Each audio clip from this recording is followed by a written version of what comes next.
My name's Camilla Brueton. Okay, what art school did you go to and when did you graduate? I did BA Fine Art Sculpture at Kingston many years ago. I graduated in 2000. But more recently, I did an MA in drawing at Wimbledon College of Art, and I finished that in 2014. How do you feel that that helped you develop your practice?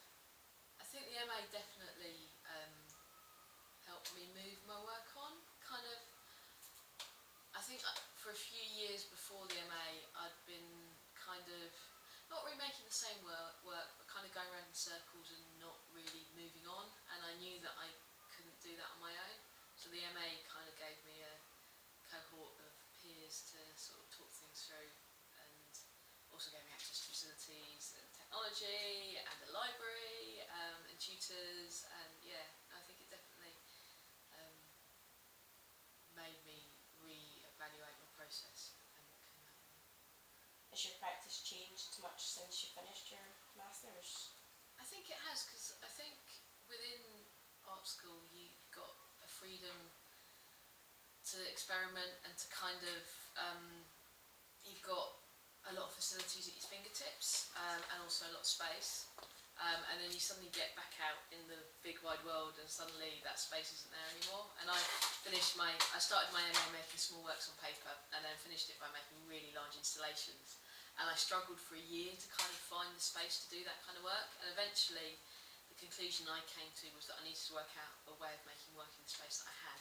So I've started working large scale on paper. And very much I've kind of finding the space within the page. And sometimes the work spills onto the off the page onto the wall behind it. But it's definitely been a process of kind of translating what I did on the MA back into kind of real life, I guess. Do you do research before you start a new piece or project? I think my research and my process are really linked. I mean, it's like this morning I went on a guided architectural walk of Croydon. Oh, wow. So I saw lots of modernist buildings and heard about Fairfield Hall, which is like the concert and theatre hall there that's just about to be renovated. And I took lots of photos, and it's kind of the stuff that I've...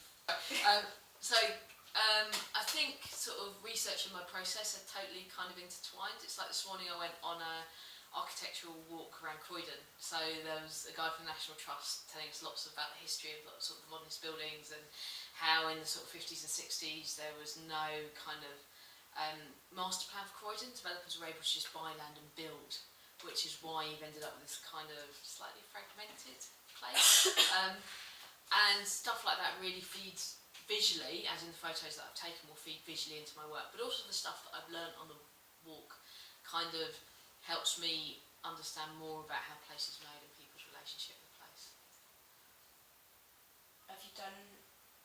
What other jobs have you done other than being an artist? I've always kind of juggled working in the arts with being an artist. When I finished my BA back in 2000, I was working as an administrator at electrical wholesalers, which was a great part-time job because I did their books and it fitted around my work and whatever, but it wasn't in the arts. And so I volunteered for a bit for space, eventually got a job being an administrator for them, and I've worked kind of in arts administration and project management ever since. And I freelanced for quite a while. And then more recently I work part-time for University of the Arts London, and I'm currently their postgraduate community coordinator, which is a really nice part-time job where I programme events for postgraduate students across the 6 big art colleges in London. That's brilliant, you're living the dream. Yeah, having London. It is really cool, and I'm really happy with that job because it really does feed into my practice. Mm-hmm. But it's still a struggle to make ends meet. It's kind of because of the cost of housing, although I'm now worth a lot more per hour than I was 10 years ago, the money that I take home is about the same because of the cost of housing. So it's kind of, it's a constant, feels a little bit, especially in London, a little bit like you're on a hamster wheel, where you're constantly trying to make the kind of sums add up. And it's, I'm not knocking it, I'm very lucky to have the job I have, but as an artist, it's something you constantly have to ask yourself why. Sometimes you have to ask yourself, why am I doing this? And then something goes wrong in the studio and you're like, that's why I'm doing this.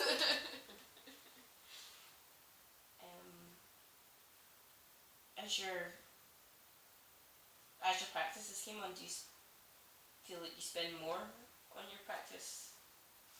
As in terms of money-wise? Yeah. It varies. On the project?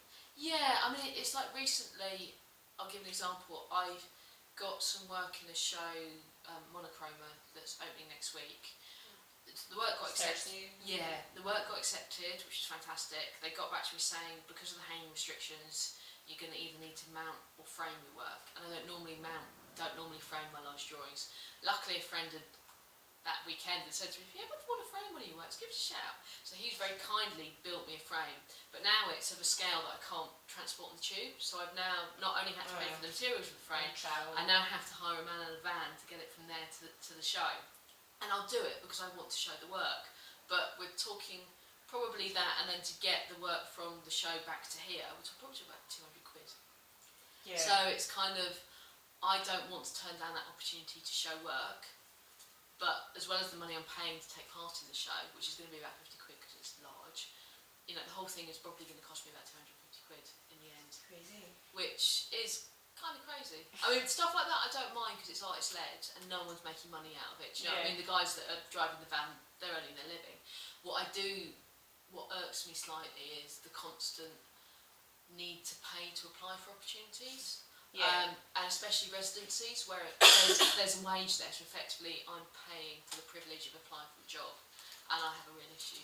That was one of the main things I had in mind when I started the Locale. I wanted, as a labour of love, I wanted to create opportunities for artists where they would have minimal commitment to the project, and where possible source free or cheap exhibition space. Chroma, they don't charge people to submit. If you get selected, you then have to contribute something to the show. Again, don't have a problem with that because it's artist-led and things cost money. And it's like what you were saying about possibly organising a residency for the Locale. That's really generous. Do you know what I mean? For that. Yeah.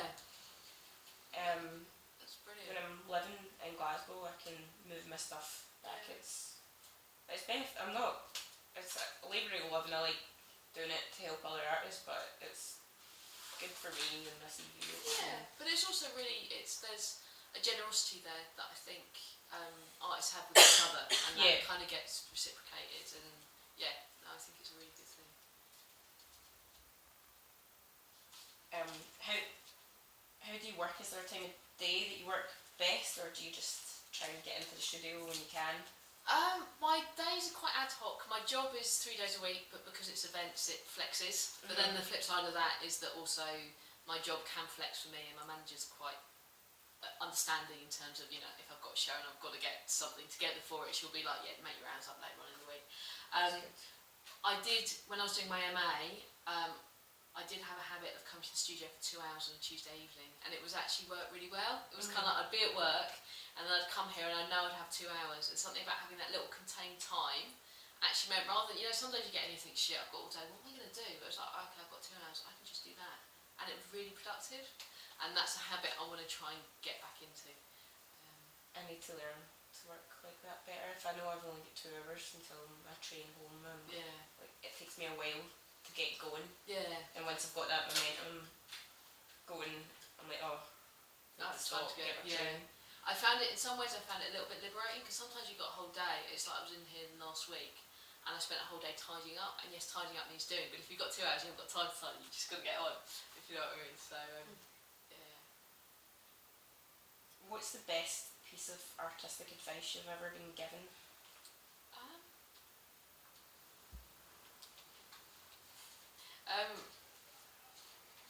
We, as part of my job, we did a studio visit to Grayson Perry's studio. Oh wow! Which was amazing. And his kind of advice. Was he there? Yeah. He's one of the people that kind of inspire me. There's a really nice down-to-earthness and immediacy about him, and what he kind of, his advice to the students was, be nice, say yes to everything, and ride a bicycle. And I think that goes a long way, because it's kind of like, be nice, people don't, you know, treat other people as you want to be treated, because, you know, you don't want to work with arseholes. Yeah. Say yes to everything. You know, try and do as much as you can, and ride a bicycle. It's cheap. And that ties back to the whole, you know, trying to cut your outgoings down so that you can have the time and the money to spend on your own practice. That's brilliant.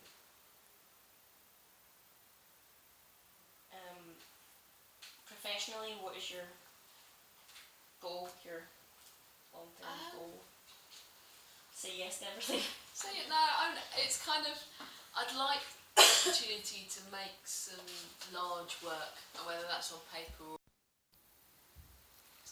I'd like the opportunity to do residency somewhere. I'm born and bred, I'm born and bred in London, and I'd like to go and immerse myself in another place for a while, and scratch beneath the surface of beyond just the traveller's gaze, if you know what I mean. You go somewhere new, and I think it's a totally valid viewpoint. You go somewhere, you get an impression of it that's really strong, but what is it actually like day to day? Do you know what I mean? And how do people use that space and whatever? And so I think that's what I'd really like to do. Especially if you don't know anyone somewhere, it's easy just to see the tourist of it. Yeah. We kind of touched on this earlier on, but do you find the artistic life lonely, or are your studios quite busy? I share this space with two others, and I really like that. I've seen quite a lot of my studio buddy Sandy recently, which is great. Quite often though we don't see that much of each other. Shout out to Sandy. Yeah, shout out to Sandy. But what is really nice is being around people's stuff and seeing other people's work move on, even if you don't get to see them. But having said that, I'd much rather share. And it's also like in this space we're quite flexible around space. If you need more space, you can expand and contract, and people are considerate and nice. And there's a nice, and also which is good. Yeah. One last question. Given that the collective run the Locale is based around the theme of place, do you have a favourite or most inspirational place that that inspires you to make work?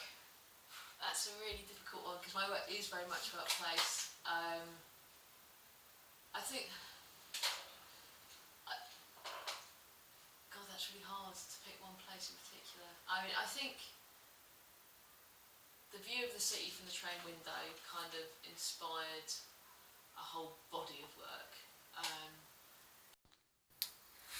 And what I'm kind of doing at the moment is bringing together disparate places. So I don't think I can easily say one place, but cities. I mean, London, Bristol. I went to LA recently, which was bizarre. Kind of as New York is tall, LA is wide. It just sprawls.